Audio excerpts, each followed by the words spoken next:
హిందూ బంధువులందరికీ జై శ్రీరామ్. క్రైస్తవ సోదర సోదరీమణులందరికీ ప్రభువు పేరిట వందనాలు.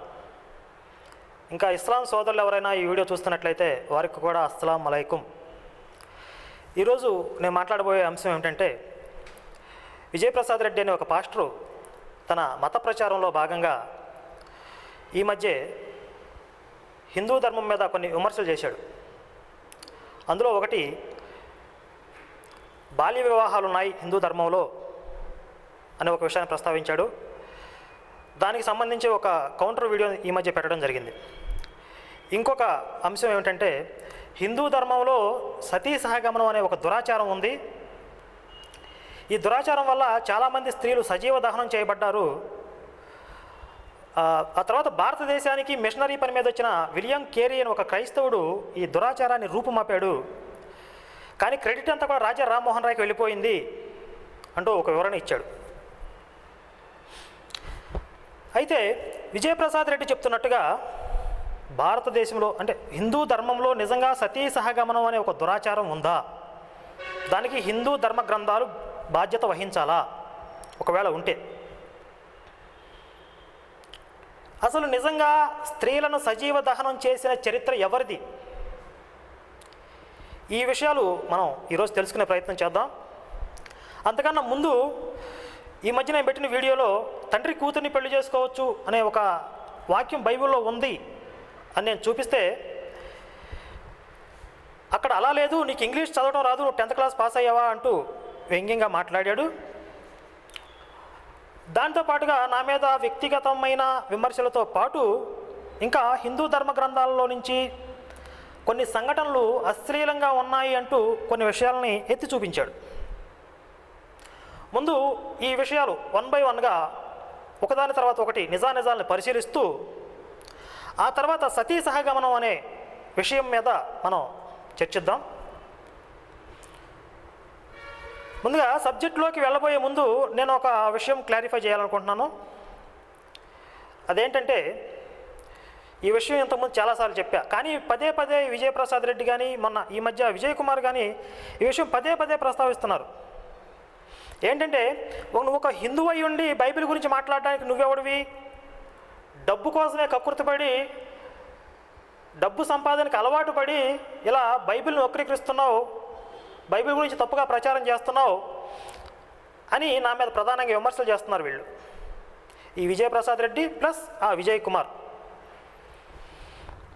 వీళ్ళిద్దరూ కూడా సుంబ నిసుంబులు లాంటి వాళ్ళు అనమాట. ఇద్దరు సోదరు లాంటి వాళ్ళు. కొన్ని పోలికలు ఉన్నాయి. ఉదాహరణకి చెప్తా. వీళ్ళిద్దరూ బైబిల్ ఓపెన్ యూనివర్సిటీ అనే స్కూల్లో నుంచే వచ్చారు, పిడి సుందరరావు స్కూల్ నుంచే వచ్చారు. తర్వాత పేర్లు కూడా చూడండి, విజయ్ కుమారు, విజయప్రసాద్. వీళ్ళిద్దరూ నాతో డిబేట్లు చేశారు. అంటే సమాంతరంగా పోలికలు, సుంబ నిసుంబులు అనే ఇద్దరు రాక్షసులు ఉండేవాళ్ళు. వీళ్ళ దగ్గర ఉన్న ఒక విశేషం ఏంటంటే, ఒకళ్ళ చేతిలో ఒకళ్ళు హతం అవుతారు. వాడి చేతిలో వీడు, వీడి చేతిలో వాడు చేస్తారు. అలాగే వీళ్ళు కూడా విజయ్ కుమార్ నాతో డిబేట్ చేసిన తర్వాత విజయప్రసాద్ వచ్చి, విజయ్ కుమార్ సరిగ్గా మాట్లాడలేకపోయాడు, నేనుంటే ఎరగ తీసేసేవాడిని అన్నాడు. అంటే విజయ్ కుమార్ ఓడిపోయాడని డైరెక్ట్గా చెప్పాడు. దానికి విజయ్ కుమారు పాపం ఫీల్ అయ్యాడు, అదేంటి తమ్ముడు అలా అన్నావు అని. అది అయిపోయింది. ఆ తర్వాత మొన్న విజయ్ కుమారు నా మీద ఈ బైబిల్ దేవుడు నిజస్వరూప స్వభావాలు అనే పుస్తకం మీద చర్చా వేదికని పెట్టాడు. అందులో నా గురించి చెప్తూ, ఈ కరుణాకర్ అనేవాడు అసలు ముందు పెద్దగా తెలియదు ఎవరికి, కరుణాకర్ ఒక అనామకుడు, నాతో డిబేట్ చేసిన తర్వాతే చాలామందికి తెలిసింది, వెలుగులోకి వచ్చాడు, నాతో డిబేట్ చేసిన తర్వాత పెద్దవాడయ్యాడు అన్నాడు. అంటే ఏంటి? విజయ్ కుమార్తో డిబేట్ చేస్తే నేను పెద్దవాడిని అయ్యాను. ఒకవేళ విజయ్ కుమార్ డిబేట్లో నేను సరిగ్గా మాట్లాడలేకపోయాను, నా దగ్గర విషయం లేదనుకోండి, నన్ను అందరూ పట్టించుకోకూడదు, వదిలేసేయాలి. కానీ నేను పెద్దవాడిని అయ్యానంటే ఏంటి అర్థం? విజయ్ కుమార్ని డామినేట్ చేశానని అర్థం కదా. ఆ తర్వాత అన్నాడు మళ్ళీ, ఆ తర్వాత మా సోదరుడు విజయప్రసాద్తో డిబేట్ చేశాక ఇంకా పెద్దవాడు అయ్యాడు అన్నాడు. అంటే దానికి ఏంటి అర్థం? విజయప్రసాద్తో డిబేట్ చేసిన తర్వాత ఇంకా పెద్దవాడు అయ్యాడంటే విజయప్రసాద్ కూడా సరిగ్గా మాట్లాడలేకపోయాడు, అక్కడ కూడా డామినేట్ చేశాడు, అందువల్ల పెద్దవాడు అయ్యాడు అర్థం. అంటే విజయప్రసాద్ ఓడిపోయాడు విజయ్ కుమార్ ఓడిపోయాడు విజయప్రసాద్. సుంబ నిసుంబులు ఒకళ్ళనొకళ్ళు చంపుకుంటారనమాట వీళ్ళు. అది వీళ్ళిద్దరూ కలిసి నా మీద చేసే ప్రధాన ఆరోపణ ఏంటంటే నేను డబ్బుల కోసం బైబిల్ని వక్రీకరిస్తున్నానని, బైబిల్ కోసం మాట్లాడుతున్నానని. ముందు ఈ విషయం మీద నేను ఒక స్పష్టంగా నా వ్యూ ఏంటనేది చెప్తా. ప్రతిసారి చెప్పనిక చెవులు జాగ్రత్తగా దగ్గర పెట్టుకుని, ఒళ్ళు దగ్గర పెట్టుకుని వినండి. బైబిల్ లేదా హిందూ ఆధ్యాత్మిక గ్రంథాలు ఏవైనా సరే ఎవడబ్బ సొత్తు కాదు. ఇవి మావి మాత్రమే, ఇంకొకరు వీటి గురించి మాట్లాడడానికి వీల్లేదు అని చెప్పే హక్కు ఎవ్వరికీ లేదు. బైబిల్ గురించి మాట్లాడడానికి మీకెంత హక్కు ఉందో బైబిల్ గురించి మాట్లాడడానికి నాకు అంతే హక్కు ఉంది. అయితే బైబిల్లో లేని విషయాల్ని ఉన్నట్టుగా చెప్పకూడదు, ఉన్న విషయాల్ని దాచిపెట్టకూడదు, ఉన్నది ఉన్నట్టుగా యథాతథంగా చూపించాలి. అదే నేను చేస్తున్నా. బైబిల్లో ఉన్న విషయాలను ఉన్నట్టుగా చెప్తున్నా. మీరు ఉన్న విషయాలను దాచిపెట్టి లేని విషయాలను ప్రచారం చేస్తున్నది మీరు. కాబట్టి బైబిల్ని చెప్పే నైతిక హక్కు నాకుంటుంది, మీకుండదు. మొదటి విషయం. ఇక రెండో విషయం ఏంటంటే హిందూ అయ్యుండి బైబిల్ గురించి మాట్లాడుతున్నారు అంటున్నారు. మరి మీ క్రైస్తవులు హిందూ గ్రంథాల గురించి మాట్లాడుతున్నప్పుడు మీరేం చేశారు? 200 సంవత్సరాల నుంచి క్రైస్తవ మత ప్రచారకులు ఊరిలో వీధిలో హిందూ దేవుళ్ళని దూషిస్తూ, హిందూ గ్రంథాలను విమర్శిస్తూ, మా దేవుడే నిజమైన దేవుడు, ఇవి రాళ్ళు సైతాన్లు అంటూ విశృంఖలంగా ప్రచారం చేస్తున్నప్పుడు మీరు వారిని ఎందుకు నివారించలేదు? ఒరే, మీరు క్రైస్తవులు అయ్యండి హిందూ గ్రంథాల గురించి ఎందుకు మాట్లాడుతున్నారా అని వాళ్ళకి ఎందుకు బుద్ధి చెప్పలేదు? సుధీర్ మొండితోక అనేవాడు వెంకటేశ్వర స్వామి దేవాలయానికి వెళ్ళి సైతాన్ అన్నాడు, తిరుమల. ఆ తర్వాత ఈ మధ్య ప్రవీణ్ కుమార్ అనే ఒక పాస్టరు, బెల్లంపల్లి ప్రవీణ్ కుమార్ అనేవాడు కనకదుర్గమ్మని దెయ్యమని వీడియో షూట్ చేసి యూట్యూబ్లో పెట్టాడు. అప్పుడు మీరు ఎక్కడ నిద్రపోతున్నారు? క్రైస్తవులు అయ్యుండి హిందూ దేవుళ్ళని దూషించడానికి మీకేం హక్కు ఉందని చెప్పి వాళ్ళని మీరు నిలదీశారా? మౌనంగా ఉన్నారు. అంటే మీరు యాక్సెప్ట్ చేశారు ఒక రకంగా, మౌనం అర్ధాంగీకారం. లేదు, వాళ్ళని ప్రశ్నించలేనప్పుడు ఇప్పుడు నన్ను ఎందుకు ప్రశ్నిస్తున్నారు? వాళ్ళేమో హిందూ దేవుళ్ళని దూషిస్తున్నారు, నేను బైబిల్లో ఉన్నది చెప్తున్నా. దూషిస్తున్న వాళ్ళనేమో వదిలేస్తారా? నాకేమో బైబిల్లో ఉన్నది చెప్పడానికి అవకాశం లేదా? వీళ్ళు ఒక బ్యాచ్. ఇంకొక బ్యాచ్ ఏమో వేదాలు గొప్పవి, ఉన్నతమైనవి అంటూనే వేదాల్లో ఉన్న ఈశ్వరుని పక్కకు తోసేసి వేదాల్లో యేసు దేవుడు అంటారు, పుస్తకాలు రాస్తారు మీ క్రైస్తవులు. మరి వీళ్ళందరినీ మీరు ఎందుకు అడ్డుకోలేదు? ఎందుకు చూస్తూ ఊరుకొనిపోయారు? మీ క్రైస్తవులేమో హిందూ ధర్మ గ్రంథాల గురించి, హిందూ దేవుడి గురించి ఇష్టం వచ్చినట్టుగా మాట్లాడవచ్చు, ఎవరికి ఇష్టం వచ్చినట్టు వాడు వాడుకోవచ్చు. కానీ నేను బైబిల్ గురించి మాత్రం ఉన్నట్టు మాట్లాడకూడదు.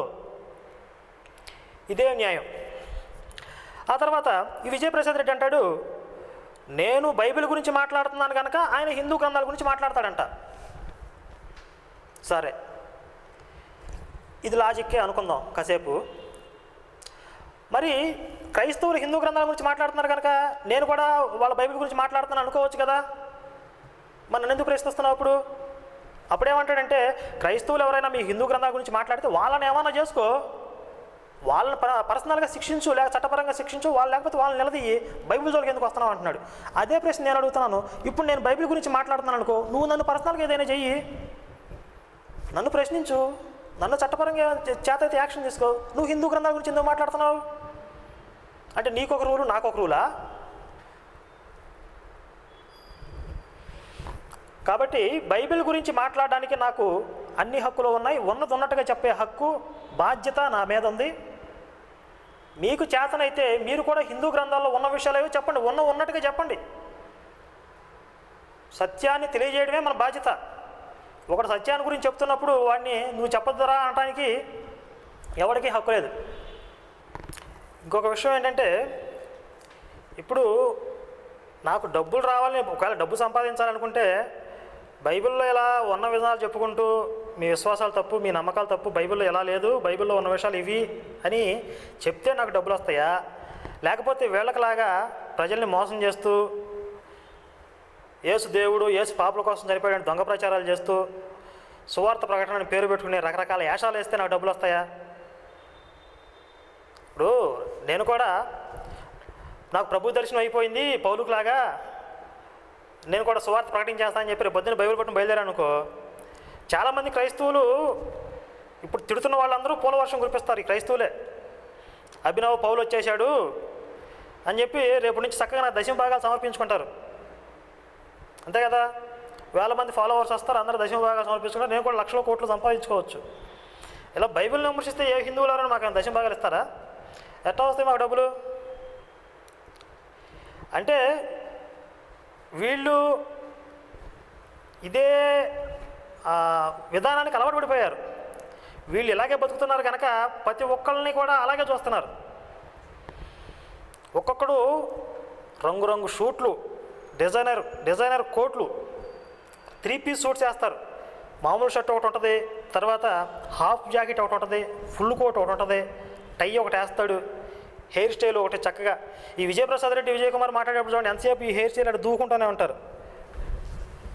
బైబిల్ మీద శ్రద్ధ ఉండదు వాళ్ళకి, వస్త్రాలంకరణ మీద, వ్యక్తిగత అలంకరణ మీదే. యేసు కూడా అన్నాడు వీళ్ళని అప్పుడు, ఎప్పుడో చాలా సంవత్సరాల క్రితం యేసు కూడా వీళ్ళ గురించి చెప్పాడు. వేషధారులైన శాస్త్రులారా, పరిసయ్యులారా అని తిడతా ఉంటాడు. వీళ్ళు ఇసుంటి వాళ్ళనే వేషధారులు వీళ్ళందరూ. వీళ్ళు బైబిల్లో ఉన్న సత్యాన్ని చెప్తున్న నా మీద, నాలాంటి వాళ్ళ మీద విమర్శలు చేస్తూ ఉంటారు.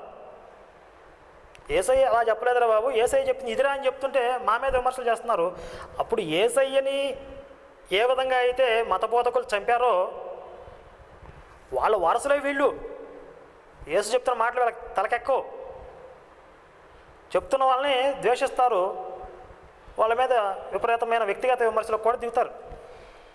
అది వీళ్ళ విధానం. రైట్. ఆ తర్వాత 1 కొరింథీయులు 7వ అధ్యాయం 35వ వచనంలో 35, 36 వచనాల్లో తండ్రి కూతుర్ని పెళ్లి చేసుకోవచ్చు అనే అర్థం వస్తుందని చెప్పి నేను ఇంగ్లీష్ కింగ్ జేమ్స్ వర్షన్ అనే బైబిల్లో నుంచి తీసి చూపిస్తే ఈ విజయప్రసాద్ రెడ్డి ఆ అర్థం రావట్లేదు, వేరే అర్థం వస్తుందని చెప్పాడు. ఇక్కడ మనం బాగా పరిశీలించాల్సిన విషయం ఏంటంటే, ఇదే విజయప్రసాద్ ఇంతకుముందు అసలు ఆ వాక్యం జోలికి నేను ఎందుకు వెళ్ళాను తెలుసా? ఇంతకుముందు ఇదే విజయప్రసాద్ భారతదేశంలో బాల్య వివాహాలు ఉన్నాయి, కానీ బైబిల్లో మాత్రం ఎంత జ్ఞానవంతంగా చెప్పాడో పౌలు చూడండి అని చెప్పి, ఆడపిల్లకి ఈడొస్తే తప్ప పెళ్లి చేయకూడదు అనే వాక్యం ఉందని చెప్పి ఈ వాక్యం చూపించాడు. నేను ఆ తర్వాత వీడియోలో, బాబు చిట్టి నువ్వు చెప్తున్నట్టుగా అక్కడ అర్థం లేదు, వేరే అర్థం వస్తుంది. తండ్రి కూతుర్ని పెళ్లి చేసుకోవచ్చు, కుమార్తెకు ఈడు మించిపోయిన ఎడల ఆమె పెళ్లి కాకుండా మిగిలిపోతే, ఏజ్ బార్ అయిపోతే అతడు తన ఇష్టం వచ్చినట్టు చేయొచ్చు, ఆమెను పెళ్లి చేసుకొనవచ్చు, అందులో పాపం లేదు అని అర్థం వస్తుంది అని చెప్పాను. అప్పుడు మళ్ళీ దారిలోకి వచ్చి అంటాడు, ఆ అర్థం కాదు, తండ్రి కూతురికి పెళ్లి చేయొచ్చు, అందులో పాపం లేదు.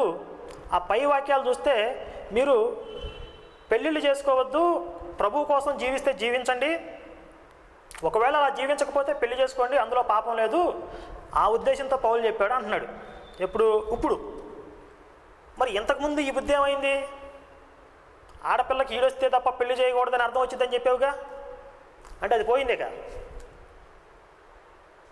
అంటే వాతలు పెడితే కానీ దారిలోకి రావన్నమాట. ఇప్పుడు నువ్వు చెప్పిన ఈ అర్థం కూడా వచ్చిద్దో రాదో చూద్దాం. ఒకటి బకెట్ తండేసావు, ఏది ఆడపిల్లకి ఈడొస్తే తప్ప పెళ్లి చేయకూడదని అర్థం వచ్చిందని చెప్పావు అంతకుముందు, అది ఎగిరిపోయింది. ఇప్పుడు ఇంకొకటి తీసుకొచ్చి పెట్టావు, అది కూడా వచ్చిద్దో రాదో చూద్దాం. చూడండి 1 కొరింథీయులు 7వ అధ్యాయం 35, 36 వచనాల్లో చూస్తే,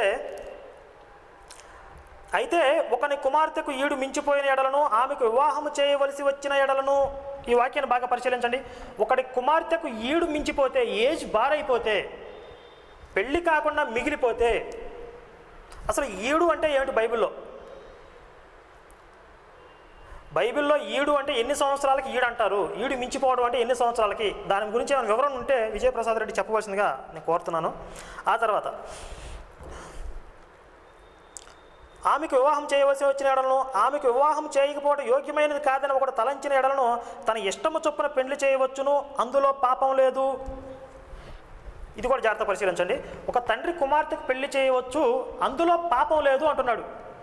ఏమంటే తండ్రి కుమార్తెకు పెళ్లి చేయడం అనేది అతని బాధ్యత, లోక రీతి, సర్వసాధారణం అది. కానీ అందులో పాపం లేదు అని ప్రత్యేకంగా ఎందుకు ప్రస్తావించారు చెప్పండి ఒకటి? సర్వసాధారణంగా తండ్రి కుమార్తెకి పెళ్లి చేస్తాడు, కానీ అందులో పాపం లేదని ప్రత్యేకంగా ఎందుకు ప్రస్తావించారు అనే విషయం ఇక్కడ ఏదో మిస్ అయింది కనుక మనం ఇంగ్లీష్ బైబిల్లోకి వెళ్ళి చూద్దామని చెప్పి నేను ఇంగ్లీష్ బైబిల్లో చూస్తే, he should let them marry అనే ఒక వాక్యం ఉంది అందులో. అంటే వారు పెళ్లి చేసుకోవచ్చు, దెర్ ఈజ్ నో సిన్నర్, అందులో పాపం లేదు అనే వాక్యాలు ఇంగ్లీష్ బైబిల్లో ఉన్నాయి.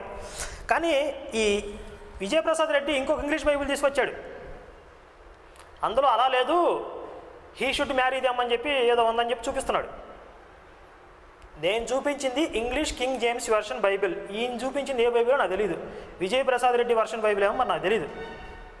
ఆ బైబిల్ ఏ బైబిల్ దాని పేరు చెప్పాలి కదా. ఇప్పుడు మీకు ఇంగ్లీష్ కింగ్ జేమ్స్ వెర్షన్ బైబిల్లో ఏముందో యాజ్ ఇట్ ఈజ్గా మీకు చూపిస్తా.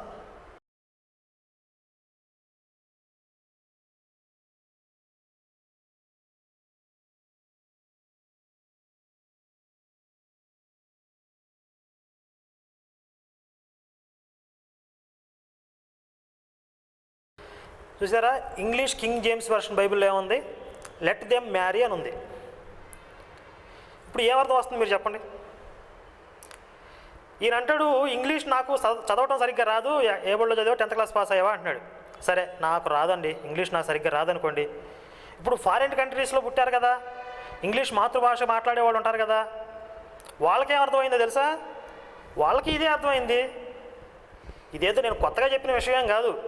మీరు గూగుల్లో సెర్చ్ చేస్తే 1 కొరింథీయులు 7:36 మీద తండ్రి కూతురు పెళ్లి చేసుకోవడం ఏంటని క్రైస్తవులే, ఫారిన్ కంట్రీస్లో ఉండే క్రైస్తవులే వాళ్ళని ప్రశ్నిస్తే మత బోధకుల్ని, వాళ్ళు వీళ్ళకి సమాధానం చెప్పినట్టుగా ఎన్నో ఆధారాలు మనం ఇప్పటికీ ఇంటర్నెట్లో చూడొచ్చు. బట్ నాకు అర్థం కాకపోతే వాళ్ళకి ఎందుకు అలా అర్థమైంది? ఎందుకంటే అక్కడ అర్థం వస్తుంది కనుక. ఆ తర్వాత గ్రీక్ బైబిల్లో కూడా లెట్ దెమ్ మ్యారీ అనే ఉంది. గ్రీక్ బైబిల్లో కూడా ఏముంది ఒకసారి చూడండి.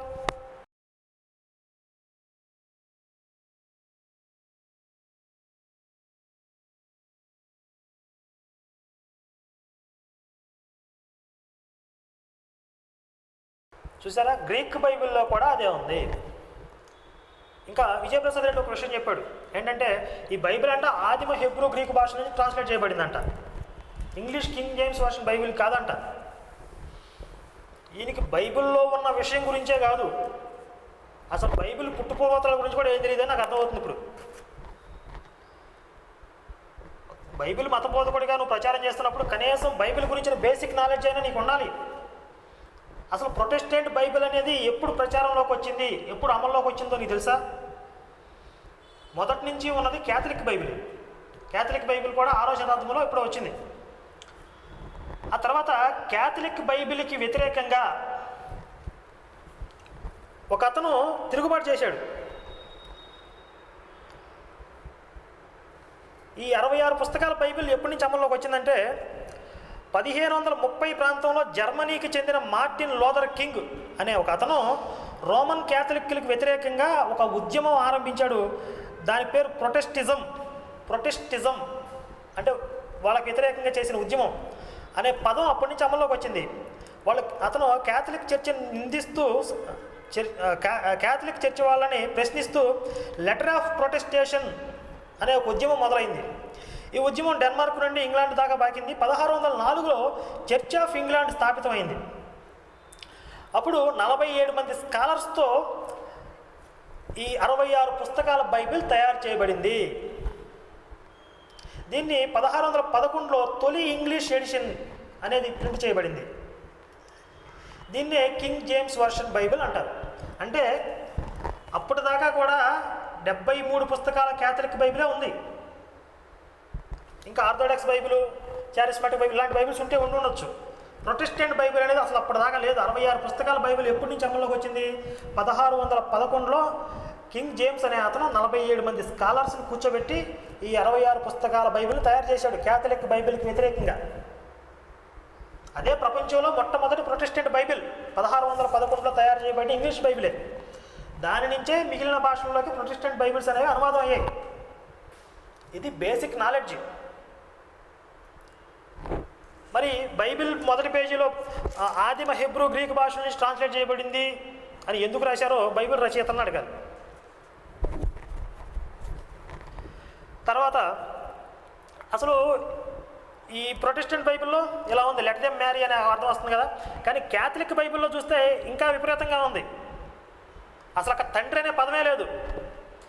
ఒకడు తాను ప్రదానం చేసుకున్న కన్యకకి ఈడు మించిపోయిన ఎడల ఆమెను పెళ్లి చేసుకోవచ్చు అని ఉంది. తండ్రి కూతురులని లేదు అక్కడ అసలు.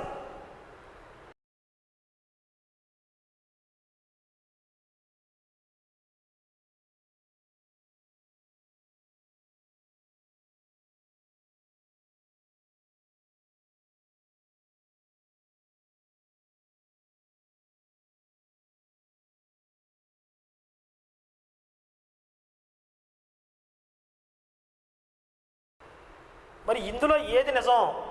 ఇందులో ఎవరిని పరిశుద్ధాత్మ ప్రేరేపించింది? ఏ పరిశుద్ధాత్మ ప్రేరేపించిన బైబిల్ నిజం? అంటే 2-3 పరిశుద్ధాత్మలు ఉన్నారా? ఒకే పరిశుద్ధాత్మ ఎంతమంది ఇన్ని రకాలుగా ప్రేరేపించిందా అనే విషయాలు మనం పరిశీలించాలి. చూసారుగా, మొత్తం మీద తండ్రి కూతుర్ని పెళ్లి చేసుకోవచ్చు అని అర్థం అయితే ఖచ్చితంగా వస్తుంది. ఒక విషయం. ఇక రెండో విషయం ఏంటంటే, విపి రెడ్డి చెప్పినట్టుగా ప్రభువు కోసం జీవించే వాళ్ళు జీవించండి, జీవించలేని వాళ్ళు పెళ్లి చేసుకుంటే చేసుకోండి, అందులో పాపం లేదు అనే అర్థం వస్తుందని చెప్పాడు. రైట్, ఈ అర్థం కూడా వచ్చింది. కానీ ఈ అర్థం ఎప్పుడు వచ్చిందో తెలుసా? ఎప్పుడు వచ్చిందంటే, అసలు పౌలు ఆ రోజుల్లో చేసిన ప్రచారం ఏంటంటే, యేసు రెండవ రాకడ సమీపమై ఉన్నది, అంత్యకాలం సమీపించి ఉన్నది, మీరు ఇక పెళ్ళిళ్ళు చేసుకోవద్దు, ప్రభువు కోసం జీవించండి, ప్రభువు కోసం నిరీక్షించండి, మనం బ్రతికొండగానే క్రీస్తు వచ్చేస్తున్నాడు, మనం మేఘాల మీదకి ఆకాశానికి వెళ్ళిపోతాం. ఇది పౌలు ప్రచారం ఆ రోజుల్లో. అందుకే పెళ్ళిళ్ళు చేసుకోవద్దు అన్నాడు. పెళ్ళిళ్ళు చేసుకోకపోతే సృష్టి ఆగిపోయింది కదా. మరి అందరూ పెళ్లి చేసుకోకుండా అంటే ఆగిపోయినాడు. ప్రభు వచ్చేస్తున్నాడు కదా, ఈ కాలం నటన గతించబోతున్నది అంటాడు. ఒకవేళ ఎవరైనా మనసు నిలపలేకపోతే పెళ్లి చేసుకోండి, అందులో పాపం లేదని చెప్పాడు. అంటే ఇక్కడ ప్రభు కోసం జీవించే వాళ్ళు జీవించండి, జీవించలేని వాళ్ళు పెళ్లి చేసుకోండి అనే అర్థం ఎప్పుడు వచ్చింది? యేసు రెండవ రాకడ ఆ రోజుల్లో ఆ తరం గతించక మునిపే రావాలి అనే అర్థాన్ని తీసుకుంటే అప్పుడు ఇది తీసుకోవాలి. అప్పుడు ఈ అర్థం తీసుకుంటే ఏమవుతుంది? యేసు రెండవ రాకడ ఎక్స్పైర్ అయిపోతుంది. మరి దీన్ని నువ్వు ఒప్పుకుంటావా? విజయప్రసాద్ రెడ్డి గారు చెప్పాలి. యేసు రెండవ రాకడ ఆ రోజుల్లోనే రావాలి, ఆ తరం గతించక మునిపే రావాలి, కానీ జరగలేదు, అది ఎక్స్పైర్ అయిపోయింది అని ఒప్పుకుంటే అప్పుడు ఇప్పుడు విపి రెడ్డి చెప్తున్న అర్థం తీసుకోవచ్చు. లేదు, తండ్రి కూతుర్ని పెళ్లి చేసుకోవచ్చు, ఆమెకి ఈడు మించిపోతే అందులో పాపం లేదు అనే ఇంకొక అర్థం వచ్చింది. ఈ 2 అర్థాలే వస్తాయి, ఇక మూడో అర్థం రాదు. ఎవడన్నా ఇంకో మూడో అర్థం తీసుకొస్తున్నాడంటే వాడు సొంతంగా కోటింగ్ వేస్తున్నాడు, కలర్ కోటింగ్ వేస్తున్నాడు అన్నమాట. ముందు మట్టి కోటింగ్ వేసి తర్వాత కలర్ కోటింగ్ వేస్తాడు. ఈ 2 అర్థాలే వస్తాయి. ఈ 2 అర్థాల్లో మీరు ఏది తీసుకున్నా మాకు సంతోషమే, ఏది తీసుకున్నా నేను అంగీకరిస్తా. ఒకటి, యేసు రెండవ రాకడ ఎక్స్పైర్ అయిపోయింది, అందుకే ప్రభు కోసం జీవించే వాళ్ళు జీవించండి, జీవించలేని వాళ్ళు పెళ్లి చేసుకోండి, అందులో పాపం లేదని చెప్పాడు. ఒకటి. 2, కుమార్తెకి ఈడు మించిపోతే, పెళ్లి కాకుండా మిగిలిపోతే తండ్రి తన ఇష్టం వచ్చినట్టుగా ఆమె పట్ల చేయవచ్చు, ఆమెను పెళ్లి చేసుకోవచ్చు, అందులో పాపం లేదు. ఈ 2 అర్థాలు వస్తాయి. ఈ 2 అర్థాల్లో నువ్వు ఏ అర్థం తీసుకుంటావో నాకు వివరించు, దాన్ని నేను అంగీకరిస్తా. ఆ తర్వాత ఇక విపి రెడ్డి ఈ వీడియోలో మాట్లాడిన ఒక అంశం ఏంటంటే, నేను గత డిబేట్లో పోతన భాగవతంలో నుంచి మాట్లాడాను, ఈయన పోతన భాగవతం ప్రామాణికం కాదంటాడు, పోతన భాగవతం ప్రామాణికం కాకపోతే మీ స్వామీజీలందరూ వెళ్ళి దాన్ని బ్యాన్ చేసేయండి అంటాడు. నేను చెప్పింది ఏంటంటే, సిద్ధాంత చర్చలు జరిగేటప్పుడు మూల గ్రంథాలు ప్రామాణికం, అనువాదాలు సిద్ధాంత చర్చలకి నిజ నిర్ధారణకి తీసుకోకూడదు. ఇప్పుడు మనకి వ్యాసుడు రాసిన భాగవతం మూల గ్రంథం, పోతన దాన్ని తెలుగులోకి అనువదించాడు. అనువాదంలో 2 రకాల అనువాదాలు ఉంటాయి. ఒకటి పదానువాదం, రెండు స్వేచ్ఛ అనువాదం. పదానువాదం అంటే వర్డ్ టు వర్డ్ ట్రాన్స్లేట్ చేయటం. స్వేచ్ఛ అనువాదం అంటే దాంట్లో తన సొంత భావజాలను కొంత జొప్పించటం. పోతన స్వేచ్ఛానువాదం చేశాడు. ఆ స్వేచ్ఛానువాదంలో కొంత అతిశయంతో కూడిన వర్ణనలు కూడా కొన్ని యాడ్ అవుతాయి. అవి నిజ నిర్ధారణకి మనం తీసుకోలేము. ఇప్పుడు ఉదాహరణకి ఒక కవి వర్ణిస్తున్నాడు, ఒక స్త్రీ గురించి వర్ణిస్తూ ఆమె మోము చంద్రబింబము వలె ఉన్నది అంటాడు అనుకోండి. దీన్ని మనం సత్య నిర్ధారణకు పెట్టేసి ఆ స్త్రీ మొహం చంద్రబింబం వలె ఉందా, చంద్రబింబం చక్కగా చదరంగా ఉంది, గుండ్రంగా ఉంది, ఇవేంటి ఎగుడు దిగుడుగా ముక్కు కళ్ళు ఎత్తుపల్లాలుగా ఉంది కాబట్టి ఈయన చెప్పింది తప్పు అనే నిర్ధారణ చేయడం తప్పు. అలాగే ఒక కవి అంటాడు, శ్రీరామ నీనామం ఎంతో రుచిరా అంటాడు. ఇప్పుడు నీలాంటాడు ఒకడు వచ్చి, శ్రీరామ అనే నామం రుచి అంటే నేను శ్రీరామని బలికాను, నన్ను బాగానే ఉందా, నాకేం రుచి తగలేదా అంటాడు. ఆ కవి హృదయం శ్రీరామ నామం యొక్క గొప్పతనాన్ని వర్ణిస్తూ ఆ నామాన్ని పలికితే ఆయన పొందే మధురానుభూతి గురించి వివరిస్తూ చేసిన వర్ణనది. నువ్వు ఆ కవి హృదయాన్ని పట్టుకునే సామర్థ్యం నీకు లేనప్పుడు దాని జోలికి వెళ్ళకూడదు. అలాగే పోతన కూడా శ్రీకృష్ణ తత్వాన్ని వర్ణిస్తూ ఆయన సొంతంగా తన్మయత్వంతో చేసిన వర్ణనల్ని నువ్వు సత్య నిర్ధారణ నిజ నిర్ధారణ పేరుతో దాన్ని పరీక్షించకూడదు. కాబట్టి ఇలాంటి చర్చల్లో నిజ నిర్ధారణ చేసేటప్పుడు మూల గ్రంథాలు మాత్రమే ప్రామాణికం. వ్యాసుడి భాగవతం మనకు అందుబాటులో ఉంది, వ్యాసుడి భాగవతాన్ని మనం పరీక్షకు పెట్టాలి. ఈయన అంటాడు పోతన భాగవతం మొదట వచ్చిందంట, తర్వాత గోరఖ్పూర్ వాళ్ళు వ్యాస భాగవతాన్ని ఎడిట్ చేశారంట. పోతన భాగవతంలో ఉన్న విషయాన్ని తీసేసి గోరఖ్పూర్ వాళ్ళు ఎడిట్ చేసి ప్రింట్ చేశారంట. ఈయన మరీ ఎల్కేజీ పిల్లడు అనే విషయం నాకు ఇప్పుడే అర్థమవుతుంది. పోతన భాగవతం ముందా, వ్యాస భాగవతం ముందా? వ్యాస భాగవతం వచ్చిన తర్వాత కదా పోతన భాగవతం వచ్చింది. దీంట్లో నుంచి ఎడిట్ చేసి దాంట్లో ప్రింట్ చేయడం ఏంటి? మినిమం కామన్ సెన్స్ అనేది ఉండాలి ఆధ్యాత్మిక గ్రంథాల గురించి మాట్లాడేటప్పుడు. లేనప్పుడు దాని గురించి మాట్లాడకూడదు. మాట్లాడితే ఎలాగే నవ్వుల పాలు అవుతారు. నెక్స్ట్ పాయింట్ తర్వాత ఒక పాయింట్ ఈయన మాట్లాడాడు.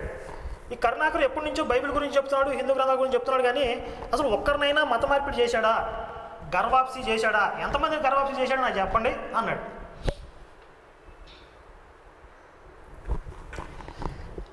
ఇక్కడ ఈయన మనస్తత్వం ఏంటో మనకు అర్థమవుతుంది. వీళ్ళకి ఎంతసేపు ఇదే ధ్యాసిక. రోజుకి ఎంతమందిని మత మార్పిడి చేసాము, నెలకి ఎంతమంది మత మార్పిడి, ఈ సంవత్సరం ఎంతమందిని వల్ల వేసుకున్నాం, లేదా నువ్వు ఎంతమంది చేసావు, నేను 2000 అంతేనా, నేను ఈ సంవత్సరం 4000 రా, ఏ లెక్కల్లో ఉంటారు ఇక. అదే ఉద్దేశంతో నన్ను అడుగుతున్నాడు, ఇప్పుడు నువ్వు ఎంతమందిని మత మార్పిడి చేసేవాడు. మా కాన్సెప్ట్ ఏంటంటే క్రైస్తవులు హిందువులుగా, హిందువులు ముస్లింలుగా, ముస్లింలు జైన్లుగా, సిక్కులుగా, లేకపోతే ఆడవాళ్ళ మగవాళ్ళుగా, మగవాళ్ళని ఆడవాళ్ళలాగా, జంబలికిటి పంప సినిమాలలాగా ఇలా మార్చే కాన్సెప్ట్ ఏం మేము పెట్టుకోలేదు. మీరు ఇలా దొంగ ప్రచారం చేస్తున్నారు కనుక వీళ్ళు చేసే ప్రచారాలు తప్పు, బైబిల్లో ఉన్న విషయం ఇది, హిందూ గ్రంథాల్లో ఉన్న విషయం ఇది అని మా బాధ్యతగా చెప్తూ వెళ్తున్నాం. దీన్ని ఎవరైనా సత్యాన్ని తెలుసుకుని స్వీకరిస్తే సంతోషం, స్వీకరించకపోయినా మాకు వచ్చే నష్టం ఏమీ లేదు. మత మార్పిడి చేయాలి, దానివల్ల మాకేదో వచ్చేస్తుంది ఒరుగుతుందనే ఇది లేదు. నీకొక విషయం ఏంటంటే, ఇంకొక విషయం, ఈ లెక్కలు నువ్వు చూస్తున్నావు కనుక యేసు కూడా ఈ విషయంలో ఎంతమందిని మత మార్పిడి చేయగలిగాడని ఒకసారి పరిశీలించు. ఇప్పుడు ఆ రోజుల్లో యేసు బోధనలు చేశాడు, సువార్త ప్రచారం చేశాడు. మరి యేసు మాటలు ఎంతమంది నమ్మారు, ఆయన మాటలు విని ఎంతమంది ఈయన దారిలోకి వచ్చారు చూపించు. బైబిల్లో ఎంతమంది వచ్చారు? వేళ్ల మీద లెక్క పెట్టవచ్చు. 10 మందో 12 మంది వచ్చారు. అందులో కూడా ఒకడు మోసం చేసి పారిపోయాడు. మిగిలిన అందరూ చల్లాచెదరు అయిపోయారు. చివరి దారిలో యేసు ఎవరో కూడా నాకు తెలియదు అన్నారు. అంటే యేసును పరిపూర్ణంగా విశ్వసించిన వాళ్ళు 4-5 కూడా లేరు బైబిల్లో. మరి క్రైస్తవం ఎలా విస్తరించిందంటో యేసు శిష్యుడు చేసిన ప్రచారాల వల్ల, యేసు చేసిన ప్రచారాల వల్ల కాదు. యేసు దుమ్మెత్తి పోస్తాడు, వరే దరిద్రులారా, నీ ఎంత చెప్పినా నన్ను నమ్మరేంట్రా, నేను ఎన్ని మహిమలు చేసినా నమ్మరేంట్రా, మీ తీర్పు దినం రోజు మీకు ఉండిద్రోరే అంటాడు. నమ్మట్లేదని. యేసు శిష్యుడు చేసిన ప్రచారాల వల్ల క్రైస్తవం వ్యాపించింది. అంటే యేసు కన్నా యేసు శిష్యులు గొప్పవాళ్ళు. ఇప్పుడు యేసు కూడా నేను సత్యమే చెప్తున్నాను, మీరు ఎందుకు నమ్మన్నాను అంటాడు. వాళ్ళు దరిద్రులు కనుక నమ్మలేదు. ఇప్పుడు మీరు దరిద్రులే కనుక నేను చెప్తున్నా నమ్మట్లేదు, నేనేం చేయను దానికి? మత మార్పిడి చేసిన వాళ్ళే గొప్పవాళ్ళు అనుకుంటే, చాలామంది దుర్మార్గ ప్రచారాలతో మత మార్పిడి చేస్తున్నారు, వాళ్ళందరూ గొప్పవాళ్ళు అయిపోరు. కాబట్టి సత్యం చెప్పేవాడు సత్య ప్రచారం చేసేవాడా కాదా అనే విషయాన్ని పరిశీలించాలి. మత మార్పిడిని ఎంతమంది చేసావు, ఎంతమందిని వల్ల వేసావు అనే విషయాలు కాదు. నువ్వు అడుగుతున్నావు కనుక నేను చెప్పిన విషయాలు తెలుసుకుని నిజాలని పరిశీలించి క్రైస్తవంలో నుంచి బయటకు వచ్చిన వాళ్ళు, హిందూ ధర్మాన్ని స్వీకరించిన వాళ్ళు కూడా కొంతమంది ఉన్నారు. వాళ్ళ వివరాలు మా దగ్గర ఉన్నాయి. నువ్వు అడిగావు కనుక నీకు లెక్క చెప్పవసరం లేదు, నాకు ఆ సందర్భం వచ్చినప్పుడు చెప్తాను. రైటా? రైట్. ఆ తర్వాత నేను బైబిల్ గురించి ప్రశ్నిస్తున్నానని మళ్ళీ హిందూ గ్రంథాల్లో ఎలిపెట్టాడు. మళ్ళీ ఏం కొత్తగా చెప్పిన విషయాలేం కాదు. పాడిందే పాడరా పాచిపాళ్ళ దాసుడా అని చెప్పి ఇంతకుముందు డిబేట్లో చెప్పి మళ్ళీ రుద్దుతున్నాడు. బ్రహ్మ సరస్వతి అంటాడు, బృహస్పతి వదిన అంటాడు, ఇంకేంటి ఆ బలరాముడు గోపికలు అంటాడు. అంటే ఇది ఎలా ఉందంటే, పతిత అంటే మీ అమ్మ పతిత, మీ అమ్మమ్మ పతిత, మీ నాయనమ్మ పతిత, మీ ఇంట్లో 7 తరాల పతితరం ఉందంట. బైబిల్ గురించి మేము ప్రశ్నిస్తుంటే మీ గ్రంథాల్లో అశ్లీలం లేదా అంటే, మీ బైబిల్లో అయితే ఉందని ఒప్పుకుంటున్నావా? ఇక్కడ ఎందుకుందో తర్వాత చూద్దాం. ముందు బైబిల్లో ఉందని ఒప్పుకున్నట్టే కదా నువ్వు. బైబిల్ని ఎందుకు ప్రశ్నిస్తున్నావు? ఈ బైబిల్ తప్ప మీకు వేరే గత్యంతరం లేదు, దీంట్లోకి వస్తే తప్ప మీరు ఘోరమైన నరక శిక్షలోకి తప్పించుకోగలుగుతారు, లేకపోతే మీకు వేరే దిక్కు లేదంటున్నారు. అవునా, నిజమా, అందులో అలా ఉందా అని చెప్పి మేము ప్రశ్నిస్తున్నాం. మీరు ఆ ప్రచారం చేస్తున్నారు కనుక మాకు ప్రశ్నించే హక్కు వస్తుంది. ప్రశ్నించినప్పుడు వెంటనే నువ్వు అందులో తీసి చూపించాలి ఇలాగే ఉందని. అలా కాకుండా మీ గ్రంథాల్లో అది లేదా అని అడుగుతున్నావంటే ఇందులో నువ్వు చెప్పిన విషయం లేదన్నమాట. ఇది ఒకటి క్లారిఫై అయిపోయినట్టే కదా. ఇంతకుముందు కూడా చెప్పా ఒక ఎగ్జాంపుల్. ఇస్కాన్ వాళ్ళు శ్రీకృష్ణుడి గురించి భగవద్గీత గురించి ఏదైతే ప్రచారం చేస్తున్నారో వాళ్ళని మీరు అడగండి, శ్రీకృష్ణుడి గురించి భగవద్గీత గురించి ఏం అడుగుతారో అడగండి. అడిగితే వాళ్ళు మీ బైబిల్లో లేదా అని అడగరు, మిమ్మల్ని కూర్చోబెట్టి మీకున్న సందేహాలు నివృత్తి చేస్తారు. అది వాళ్ళకున్న నిబద్ధత, నిజాయితీ వాళ్ళు చేసే ప్రచారాల మీద. కానీ మీరు ఇంత విస్తృతంగా ప్రచారం చేస్తూ కూడా మేము 4 ప్రశ్నలు అడగానే మీ గ్రంథాలు చూడండి అంటాం. ఇది నువ్వు చేసే మత ప్రచారం. కనీస మత బోధకుడికి ఉండే బాధ్యత కూడా నువ్వు తీసుకోవట్లేదు. ఆ తర్వాత బ్రహ్మ సరస్వతి గురించి, సరస్వతి బ్రహ్మకు కూతురు అయిద్దని, భార్యగా చేసుకున్నాడని, మోహించాడని, ఇలా రకరకాలుగా చెప్పాడు. అసలు ఆయన చదివిన వాక్యంలోనే దానికి ఆన్సర్ ఉంది. ఇంతకుముందు డిబేట్లో భాగవతంలో నేను ఒక రెఫరెన్స్ కోట్ చేస్తూ ఏం చెప్పాను, స్త్రీలు అనేవారు బ్రహ్మ విష్ణు మహేశ్వరులు అనే వేళల్లో ఉండే శక్తులే స్త్రీ రూపాన్ని ధరించి భార్యలుగా ఉంటారు. బ్రహ్మ సృష్టి చేయడానికి జ్ఞానం కావాలి, ఆయనలో ఉన్న జ్ఞానం అనే శక్తి సరస్వతి రూపాన్ని ధరించింది. విష్ణువు పరిపాలించేవాడు కనుక ఆయనలో ఉన్న సంపద ఐశ్వర్యం అనే శక్తి లక్ష్మీదేవి రూపాన్ని ధరించింది. శివుడు లయకారకుడు, ఆయనలో ఉన్న శక్తి అమ్మవారు పార్వతీదేవిగా రూపాన్ని ధరించింది. అయితే ఇక్కడ సరస్వతి బ్రహ్మకు కూతురు అంటున్నాడు. సరస్వతి ఎవరి ద్వారా బ్రహ్మకు జన్మించింది అంటే బ్రహ్మకు భార్య ఉండాలి కదా కూతురు అవ్వడానికి. బ్రహ్మలో నుంచే వచ్చింది ఆ శక్తి. అయితే ఆవిడ్ని చూసి బ్రహ్మ మోహించినట్లుగా, ఆ తర్వాత పశ్చాత్తాపడి ఆ శరీరాన్ని త్యజించినట్టుగా మనకి అక్కడ ఒక సందర్భం కనపడుతుంది. ఇప్పుడు మన హిందూ సనాతన సంప్రదాయంలో చూసినట్లయితే వేదాలలో ఉన్న ఈశ్వరుడు నిరాకారుడు, నిర్గుణుడు, సర్వాంతర్యామి, సర్వవ్యాపకుడు. ఈ నిరాకారుడు, నిర్గుణుడు, సర్వాంతర్యామి, సర్వవ్యాపకుడైన పరబ్రహ్మం సృష్టి స్థితి లయ కార్యాల నిమిత్తం వేరు రూపాలను ధరిస్తాడు. ధరించి అందులో కొన్ని సందర్భాలని తనకు తానుగా సృష్టించుకుని ఈ జగన్నాటకాన్ని నడిపిస్తూ ఉంటాడు. ఇప్పుడు బ్రహ్మ సరస్వతి ఈ 2 శక్తులు కూడా ఆ పరబ్రహ్మం నుంచి వచ్చినవే. అయితే ఈ బ్రహ్మ సరస్వతిని చూసి మోహించడం, పశ్చాత్తాపడి తపస్సు చేసి ఆ శరీరాన్ని త్యజించడం, అప్పుడు కామ వికారాలకు లోని కాని మరొక శరీరాన్ని స్వీకరించాడని ఉంది. అంటే అప్పుడు దాకా రజోగుణంతో ఉన్న శరీరంతో ఉన్నాడు. సృష్టి చేయాలంటే ఏదో ఒక గుణాన్ని స్వీకరించాలి. రజోగుణంతో ఉన్న శరీరాన్ని స్వీకరించాడు. ఆ తర్వాత ఆ శరీరాన్ని త్యజించి ఇంకొక శరీరాన్ని ధరించాడు. దానికి కారణంగా ఒక నిమిత్త మాత్రంగా ఈ సరస్వతిని చూసి మోహించడం అనేది అక్కడ సందర్భంగా సృష్టించబడింది. అప్పుడు ఆయన దగ్గర నుంచి పరిపూర్ణ స్వరూపంతో వేదాలు ఆవిర్భవించాయి. అది మూల కారణం. అంటే ఈ సందర్భాలను సృష్టించడం వెనుక ఒక లోకహితమైన పరమ ప్రయోజనం ఒకటి దాగి ఉంటుంది. ఈ పరబ్రహ్మం ఇన్ని పాత్రల మధ్య ఈ సందర్భాలను సృష్టించడం వెనుక ఒక పరమ ప్రయోజనం అయితే ఖచ్చితంగా ఉంటుంది. ఇప్పుడు ఉదాహరణకి ఎన్టీఆర్ దానవేల సూరకర్ణ సినిమా ఉందనుకోండి. అందులో రామారావు శ్రీకృష్ణుడి క్యారెక్టర్ వేశాడు, కర్ణుడి క్యారెక్టర్ వేశాడు, దుర్యోధనుడి క్యారెక్టర్ వేశాడు, 3 క్యారెక్టర్లు వేశాడు.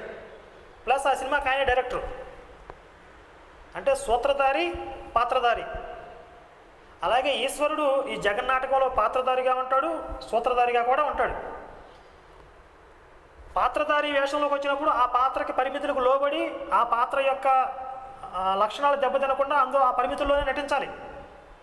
ఇప్పుడు రామారావు డైరెక్టర్ కనుక నేను డైరెక్టర్ని, నేను దెబ్బలు తిన్నాను అంటాడు అనుకోండి, మొత్తం కథే పోయిద్ది. దుర్యోధనుడి వేషం వేసినప్పుడు భీముడి చేతిలో దెబ్బలు తినాలి. అలాగే ఈశ్వరుడు కూడా పాత్రధారిగా కొన్ని పాత్రలు స్వీకరించినప్పుడు కొన్ని పరిమితులకు లోబడి కొన్ని సందర్భాలు సృష్టిస్తాడు. ఇలా బ్రహ్మ నుంచి పరిపూర్ణ స్వరూపంతో వేదాలు ఆవిర్భవించడం అనే ఒక పరిపూర్ణమైన ఒక పరమ ప్రయోజనం అనేది సిద్ధించడానికి అక్కడ ఆ సందర్భాన్ని సృష్టించబడింది. అదేవిధంగా దేవీ భాగవతంలో నుంచి ఒక సందర్భాన్ని వివరించాడు.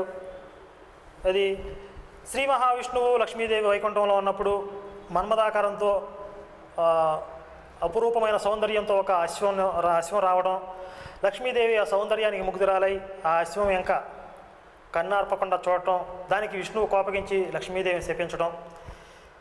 చూసారా ఎంత అశ్లీలంగా ఉందో అంటూ చదివి వినిపించాడు. ఇక్కడ కూడా అదే సూత్రం వర్తిస్తుంది. ఇక్కడ లక్ష్మీదేవి ఆ సందర్భంలో ఆ శపించబడిన తర్వాత లక్ష్మీదేవి భూలోకంలో అశ్వంగా జన్మించడం, అశ్వంగా జన్మించి ఆవిడ తపస్సు చేయడం. అప్పుడు విష్ణుమూర్తి హయగ్రీవుడిగా వెళ్ళి వేదాలని అపహరించిన మధుకైటబులు అనే రాక్షసుల్ని సంహరించి వేదాలను రక్షించి మళ్ళీ బ్రహ్మదేవుడికి ఇవ్వడం. ఆ తర్వాత లక్ష్మీదేవి ద్వారా హైహయ అనే ఒక వంశాన్ని ఉద్భవింపజేయడం. ఇలా కొన్ని ప్రయోజనాలు దానితో ముడిపడి ఉన్నాయి. హిందూ ధర్మంలో ఏ సంఘటన తీసుకున్నా కూడా దానికి పూర్వాపరమైన సంఘటనలతో సమ్మిళితమై ఉంటాయి. ఎక్కడో ఒక చోట దానికి సంబంధించిన సందర్భాలతో లింకప్ అయి ఉంటాయి.